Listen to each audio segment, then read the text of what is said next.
What happens when a man anointed by God loses himself to jealousy, paranoia, and pride? This is not just a story about a king, it's a story about how the erosion of a soul can begin with one silent thought. This is the tragic descent of King Saul. Welcome to Psyche of Faith, where we dive into the minds of biblical figures and uncover the inner battles behind their outward actions. If you've ever felt torn between light and shadow, this series is for you. King Saul was the very first king of Israel, tall, striking, chosen by God through the prophet Samuel. He had every opportunity to lead with honor and strength. But beneath the armor and royal robes, there was a man deeply insecure, constantly seeking approval and terrified of losing control. Saul's story isn't just about political failure, it's a psychological unraveling, one triggered by fear, rejection, and the heavy burden of expectations. He begins his journey humble and even hesitant, but as power enters his hands and pressure mounts, we watch his inner world crack and fragment. In Saul, we see the perfect example of what psychologists might call an external locus of identity, a man who depends on how others see him to define his self-worth. From the very beginning, Saul is unsure of himself. When Samuel tells him he's chosen to be king, Saul hides among baggage. This might seem like humility, but it reveals something deeper: fear of inadequacy. And that fear never leaves him. It only mutates. Over time, insecurity becomes obsession and doubt turns into control. He never feels secure in his own identity because he never truly owns it. This lack of internal grounding makes Saul highly reactive. He's constantly swayed by public opinion, desperate to maintain the image of strength. But leadership that leans on validation is brittle. The moment Samuel delays during a battle, Saul panics and offers to sacrifice himself, crossing boundaries he shouldn't have. Why? Because he feared the people's perception more than God's commands. Here we witness the psychological erosion. He becomes a slave to optics. It's not obedience to God that shapes his decisions, but the anxiety of being perceived as weak. One of the most chilling aspects of Saul's decline is his relationship with David. What begins as admiration shifts into a dangerous fixation. Saul hears the women sing, "Saul has slain his thousands, but David his tens of thousands," and something inside him snaps. Envy begins to rot his soul. From a psychological lens, this is the moment where narcissistic injury occurs. He perceives David's success as a threat to his fragile identity, and because his self-image is unstable, he cannot tolerate being overshadowed. His sense of self collapses into rivalry.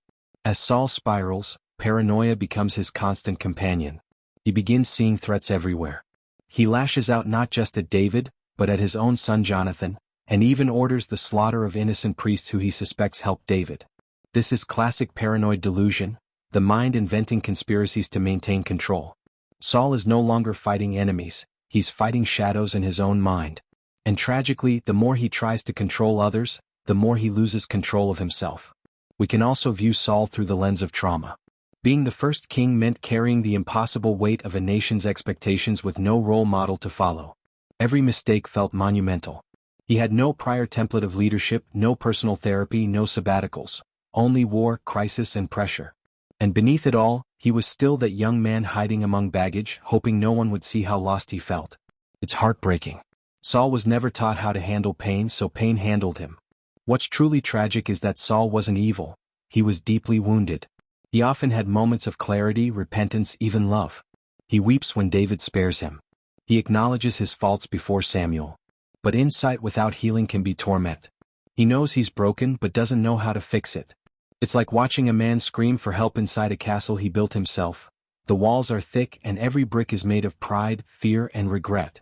Another key dynamic in Saul's mind is his unstable sense of control. He tries to cling to power through force, manipulation, and fear. But power rooted in insecurity will always become violent. He throws spears at those closest to him, a chilling metaphor. Because in many families and systems, those who are unstable inside often harm the ones who love them most. Saul's inner chaos bleeds into the people around him, creating generational trauma.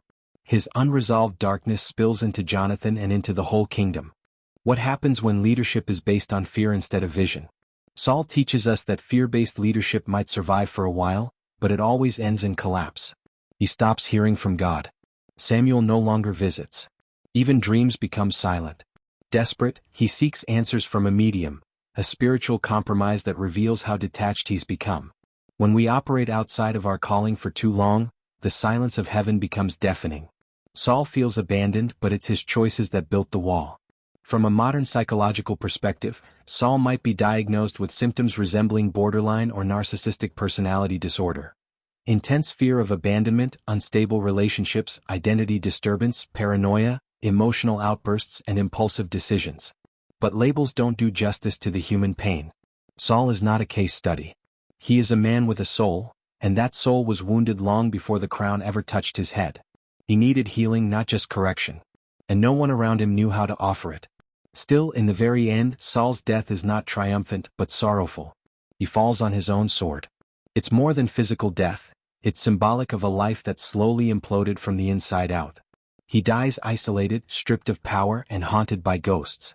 His story reminds us that spiritual calling without emotional maturity is a dangerous mix. You can be chosen and still self-destruct. You can be anointed and still afraid.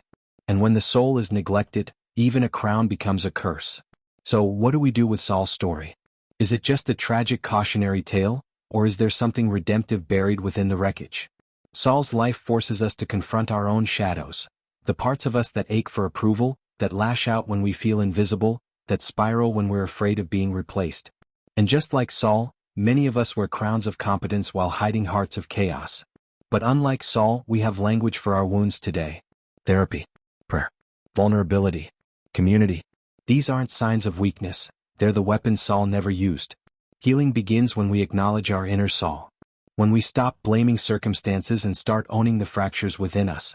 It's when we stop hiding behind titles, achievements, or masks and dare to say, I'm scared, I feel small, or, I don't know who I am without applause. Saul teaches us the cost of not healing. But in that same mirror we can find the courage to change. The same God who anointed Saul also reached for David, not because David was flawless, but because David kept returning to the heart of God. Saul ran from his pain. David brought his pain to the altar. If Saul had dared to confess his fears, if he had dropped the sword, the jealousy, the image, he might have been saved. And maybe that's what his story offers us, not a path to follow but a warning to heed. We are all capable of turning into Saul when we let fear govern us. But we are also capable of breaking the cycle. Of being honest. Of seeking help.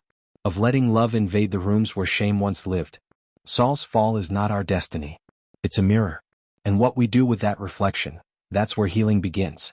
In the end, Saul's story echoes through time not as a tale of failure, but as a lament of what happens when a soul forgets its worth.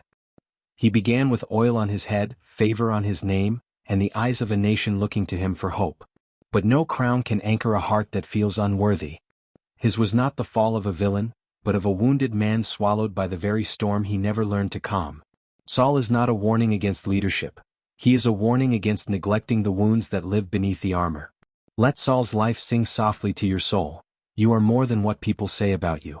You are not the sum of your fears, your failures, or your forgotten moments. You are not defined by who applauds you, or who walks away. And most importantly, your story is not over, even if it feels like the silence has begun. Saul's silence was his end, but your silence can be your beginning. Begin again. Find healing. Lay down your spear. And let your soul remember what it means to be whole. If this story stirred something in you, subscribe to Psyche of Faith. There's more light to uncover in the shadows, and more grace waiting in the broken places.